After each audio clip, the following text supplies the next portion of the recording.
En réalité, le prince n'a plus beaucoup de soutien dans les médias. Et il faut savoir que quand il a commencé à s'exprimer sur la situation politique marocaine, ou plus largement sur la situation politique du monde arabe, euh, il a eu effectivement beaucoup de soutien dans son engagement, puisque c'est pas, il est extrêmement rare de voir un prince d'une monarchie arabe s'exprimer sur des régimes qui sont souvent autocratiques et très opaques. Donc il a été soutenu dans son engagement à parler de la situation. Et beaucoup de gens partageaient à l'époque beaucoup de ses idées qui sont très nobles, hein, il faut le reconnaître, c'est-à-dire pousser à ce que ces régimes-là, notamment le régime marocain, se réforment, que la monarchie passe d'un autoritarisme très prononcé, ou même d'une dictature très forte, à une monarchie parlementaire. Ce souhait-là qu'il a exprimé dès le milieu des années 90, à travers des tribunes dans la presse française, notamment dans le monde diplomatique, dans le monde, etc., lui a valu une certaine reconnaissance euh, du, on va dire, de l'élite intellectuelle marocaine. Mais au fur et à mesure de sa prise de parole et de la médiatisation autour de sa personne qu'il a lui-même orchestrée autour d'affaires qui sont moins reluisantes,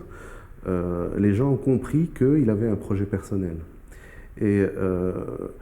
autant ses idées de fond étaient appréciées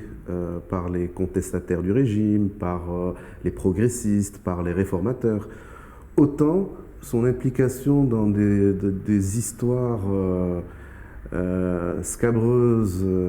des histoires qu'il a montées de toutes pièces pour justifier de son bannissement et de son exil volontaire aux États-Unis,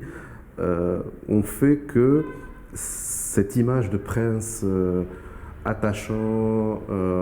de prince réformateur, de prince qui veut secouer le cocotier d'une monarchie,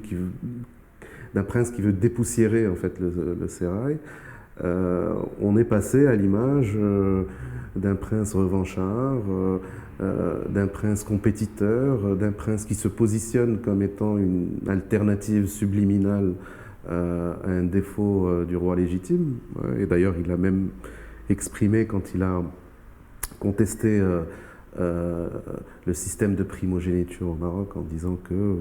voilà, si le roi du Maroc se révélait être incapable de mener sa mission,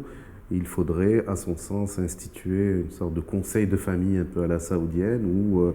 on mettrait en branle un processus d'impeachment qui mettrait sur le trône un autre membre de la famille royale et non pas par rapport à ce qui est prévu constitutionnellement, c'est-à-dire une succession par la primogéniture. Donc lui-même, dans ce sens,